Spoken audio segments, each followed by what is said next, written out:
জয় জয় দেবী চরাচর সারে, কুচুজিগ শোভিত মুক্তাহারে, বীণা রঞ্জিত পুস্তক হস্তে, ভগবতী ভারতে দেবী নমস্তুতে, দেবী নমস্তুতে, দেবী নমস্তুতে। দেবী সরস্বতী বিদ্যা ও বুদ্ধির দেবী। আমাদের ঘরে ঘরে এই দেবীর পূজা করা হয় আমাদের মনের অন্ধকার দূর করে শিক্ষার আলোয় মনের জাগরণ ঘটানোর জন্যই।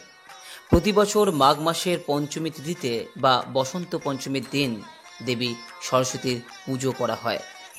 আজ এই ভিডিওর মাধ্যমে আপনাদের সামনে আলোচনা করব যে কিভাবে আপনি বাগদেবীর সহজ সরল পদ্ধতিতে আরাধনা করবেন এবং দেবী সরস্বতীর কৃপা লাভ করবেন। চলুন শুরু করা যাক। তবে তার আগে আপনি যদি এই চ্যানেলে নতুন হয়ে থাকেন, পরবর্তী সময়ে এই চ্যানেলের ভিডিও পাওয়ার জন্য চ্যানেলটিকে সাবস্ক্রাইব করে রাখবেন এবং পাশের নোটিফিকেশন বেলটি ক্লিক করে রাখবেন।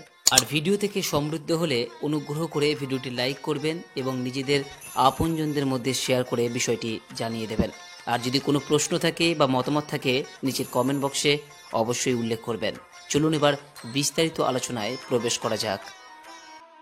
সবার প্রথমে আপনাদের জানাবো যে এই বছর 1431 বঙ্গাব্দ 2025 সালে এই বসন্ত পঞ্চমী কবে এবং কখন পড়েছে, এবং সবথেকে গুরুত্বপূর্ণ যে সরস্বতী পুজো আমাদের কোন সময়ে করা প্রয়োজন। কারণ বন্ধুরা, এই বছর সরস্বতী পুজোর দিন নিয়ে অনেকেই দ্বিধাগ্রস্ত। যেহেতু এই বছর সরস্বতী পুজোর যে বসন্ত পঞ্চমী তা মূলত দুদিন থাকছে, অর্থাৎ বসন্ত পঞ্চমী তিথি শুরু হবে আগামী 19শে মাঘ 2রা ফেব্রুয়ারি রবিবার দুপুর 12:14 থেকে। তাই রবিবার দিন যেমন দুপুরের পর থেকে সমস্ত দিন জুড়েই বসন্ত পঞ্চমী থাকছে, পাশাপাশি এই বসন্ত পঞ্চমী পরের দিন 23 ফেব্রুয়ারি 20 মাঘ সোমবার দিন সকাল 9:59 পর্যন্ত থাকছে। সেই কারণে অনেকেই এই বিষয়ে দ্বিধাগ্রস্ত যে এই বছর সরস্বতী পুজো কোন দিন করা প্রয়োজন, 19শে মাঘ রবিবার নাকি পরের দিন 20 মাঘ সোমবার। বন্ধুরা, এই প্রসঙ্গে আপনাদের জানায় যে আমাদের সমস্ত পুজো অর্চনা রীতিনীতি উদয়া তিথি মেনে সম্পন্ন হয়, অর্থাৎ বসন্ত পঞ্চমীর উদয়া তিথি কোন দিন পড়েছে সেই দিন ধরেই কিন্তু সরস্বতী পূজা সম্পন্ন করা প্রয়োজন। আর এই দিনটি সম্পন্ন হচ্ছে আগামী 20 মাঘ 23 ফেব্রুয়ারি সোমবার দিন। উদয়া তিথি অর্থাৎ সূর্যোদয় হচ্ছে সকাল 6:22 থেকে। তাই বসন্ত পঞ্চমী তিথি রবিবার দিন পড়লেও সরস্বতী পুজো কিন্তু আমাদের শাস্ত্র অনুসারে 23 ফেব্রুয়ারি 20 মাঘ সোমবার দিন সম্পন্ন করা প্রয়োজন। তবে সোমবার দিন সকাল 9:59 মধ্যেই সরস্বতী পূজা সম্পন্ন করা প্রয়োজন, কারণ এরপর কিন্তু আর বসন্ত পঞ্চমী তিথি থাকছে না। তাই সরস্বতী পুজো এই সময়ের আগেই সম্পন্ন করা প্রয়োজন। আশা করি দর্শক বন্ধুরা এই বিষয়টি আপনাদের সামনে পরিষ্কার হয়েছে। এইবার আসবো দর্শক বন্ধুরা মা সরস্বতী প্রসঙ্গে এবং তার পূজার বিষয় প্রসঙ্গে। যে কোনো পূজার কিছু নিয়ম কানুন এবং উপাচার রয়েছে, যদিও পূজার মেন বিষয় অর্থাৎ প্রধান অঙ্গ হলো আপনার অন্তরের ভক্তি এবং শ্রদ্ধা। অন্তরের ভক্তি এবং শ্রদ্ধার সঙ্গে এই সামান্য কিছু বিষয়গুলি যদি আপনি পালন করেন তাহলে সেক্ষেত্রে সেই পূজা সার্থক বলেই বিবেচিত হয়ে থাকে। বিদ্যা ও বুদ্ধির দেবী দেবী সরস্বতীর ক্ষেত্রেও কিন্তু এর ব্যতিক্রম নয়। সৃষ্টিকর্তা ব্রহ্মার সহধর্মিণী এবং বিষ্ণুপত্নী লক্ষ্মী ও মহেশ্বর জায়া পার্বতীর সঙ্গে একযোগে ত্রিদেবী নামে পরিচিত দেবী সরস্বতী। 3 গুণের মধ্যে তিনি সত্য গুণময়ী, অনন্ত জ্ঞানময় ঈশ্বরের বাকশক্তির প্রতীক বাগদেবী। গতিময় জ্ঞানের জন্যই ঋগ্বেদে তাকে নদীরূপে কল্পনা করা হয়েছে। তিনি বিদ্যা, বুদ্ধি, সঙ্গীত এবং সৌন্দর্যের দেবী। এই কারণেই শিক্ষার্থীরা তাদের বই, খাতা, পেন, পেন্সিল, এমনকি গান এবং আঁকার খাতাও দেবীর চরণে উৎসর্গ করে থাকেন আশীর্বাদের জন্য। খুব সহজ সরলভাবেই দেবীর কৃপাধন্য পাওয়া সম্ভব, আর এর জন্য বিশেষ কিছু উপাদানের প্রয়োজন, যা না থাকলে পুজো অনেকটাই অসমাপ্ত থেকে যায়। তাই দেবীর পূজা শুরু হওয়ার প্রারম্ভেই দেখে নিন যে প্রয়োজনীয় সামগ্রী এবং বিষয়বস্তু আছে কিনা।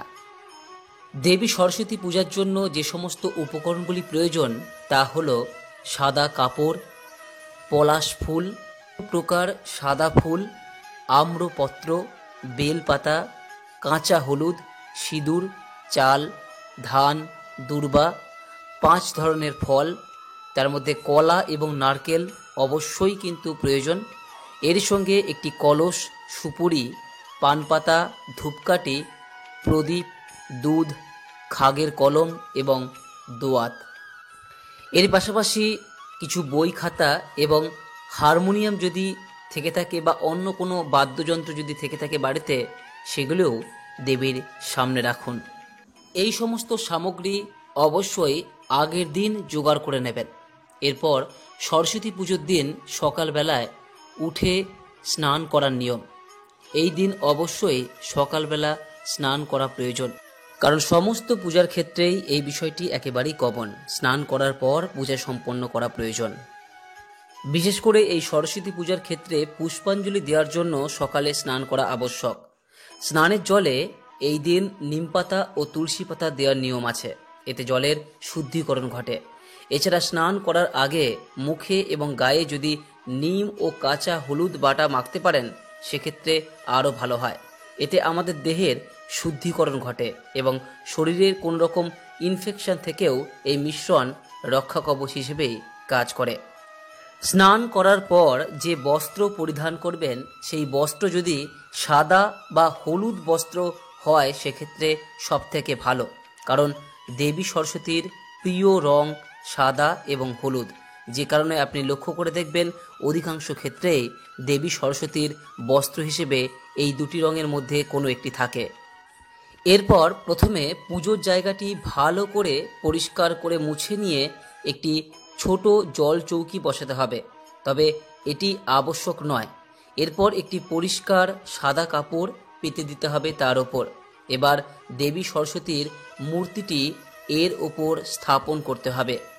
দেবীর মূর্তিকে ফুলের মালা পরিয়ে সুসজ্জিত করে এবং পুজোর স্থানে ভালো করে হলুদ, সিঁদুর এবং চাল দিয়ে আলপনা দিতে হবে। আপনি এই আলপনার কাজটি আগের দিন সেরে রাখতে পারেন। এছাড়া উক্ত স্থানটি ফুল দিয়ে সাজিয়ে দিতে হবে। বই খাতা, পেন, পেন্সিল, এমনকি যে কোনো প্রকার বাদ্যযন্ত্র, এক্ষেত্রে বাড়িতে যদি কোনো হারমোনিয়াম থাকে তাহলে সেক্ষেত্রে আরও ভালো। এই হারমোনিয়াম বা অন্য প্রকার বাদ্যযন্ত্র ঠাকুরের মূর্তিটির পাশে রাখতে হবে এবং সেখানেও ফুল দিয়ে সাজিয়ে দিতে হবে। কালির দোয়াতগুলিও দুধ দ্বারা পূর্ণ করতে হবে এবং তাতে খাগের কলমগুলি রাখতে হবে। এই কালির দোয়াতগুলি ঠাকুরের মূর্তির সামনেই রাখতে হবে। এবার কলস বা ঘট জল পূর্ণ করে তাতে প্রথমে আমের পল্লব রাখতে হবে, তার ওপর পানপত্র রেখে একটি সুপুরি রাখতে হবে, এর ওপর ফুল এবং দূর্বা রাখতে হবে। দেবীর মূর্তির পাশে যদি একটি গণেশ ঠাকুরের মূর্তি রাখতে পারেন সেক্ষেত্রে আরও ভালো হয়, তবে এটি সম্পূর্ণরূপে আবশ্যিক নয়। এরপর পূজার আরম্ভ। প্রথমে ফুল ও বেলপাতা দিয়ে গণেশ ঠাকুরের চরণে তা অর্পণ করে পূজা আরম্ভ করতে হবে, কারণ আমাদের শাস্ত্রে বর্ণিত আছে যে কোনো পূজার আরম্ভেই কিন্তু গণেশজিকে আরাধনা করতে হয়। যদি গণেশের মূর্তি থাকে সেক্ষেত্রে তার পায়ে অর্পণ করবেন, আর যদি না থাকে তাহলে মনে মনে স্মরণ করে আপনি গণেশজিকে ফুল এবং বেলপাতা অর্পণ করতে পারেন। এরপর একইভাবে ফুল ও বেলপাতা একে একে বাগদেবীর চরণে অর্পণ করে পূজা আরম্ভ করতে হবে। এর সাথে দেবীকে আরাধনার মন্ত্র উচ্চারণ করতে হবে। এই মন্ত্রগুলির জন্য নির্দিষ্ট বই আছে, যেখানে পুজোর সমস্ত নিয়ম আপনি নিজে থেকেই জানতে পারবেন। এরপর ধূপ ও দীপ জ্বেলে ফল, মিষ্টি ও নৈবেদ্য অর্পণ করে এবং সব শেষে পুষ্পাঞ্জলি দিতে হবে। আর পুষ্পাঞ্জলির সময় যে মন্ত্র উচ্চারণ করতে হয় আমাদের সকলেরই মোটামুটি তা জানা, আর তা হলো জয় জয় দেবী চরাচর সারে, উঁচুযুগ শোভিত মুক্তাহারে, বীণা রঞ্জিত পুস্তক হস্তে, ভগবতী ভারতী দেবী নমস্তুতে। 3 বার এই পুষ্পাঞ্জলি করতে হয়। পুজো শেষ করে তবেই কিন্তু জল এবং খাদ্য গ্রহণ করতে হবে। তবে সরস্বতী পূজার দিন আমাদের কিছু কিছু বিষয়ে অবশ্যই সতর্ক থাকা প্রয়োজন। সে বিষয়ে পরবর্তী ভিডিওতে আপনাদের সামনে বিস্তারিত আলোচনা করব। আশা করি দর্শক বন্ধুরা এই ভিডিওটি আপনাকে সমৃদ্ধ করেছে। কোনো প্রশ্ন বা মতামত থাকলে নিচের কমেন্ট বক্সে অবশ্যই জানাবেন। সকলেই ভালো থাকুন, সুস্থ থাকুন। মায়ের কৃপায় সকলের জ্ঞান, বুদ্ধি, বিদ্যা উৎকর্ষ লাভ করুক এই কামনা করে আজকের মতো ভিডিওটি এখানেই শেষ করলাম। নমস্কার, ধন্যবাদ। ঈশ্বর আপনার মঙ্গল করুক।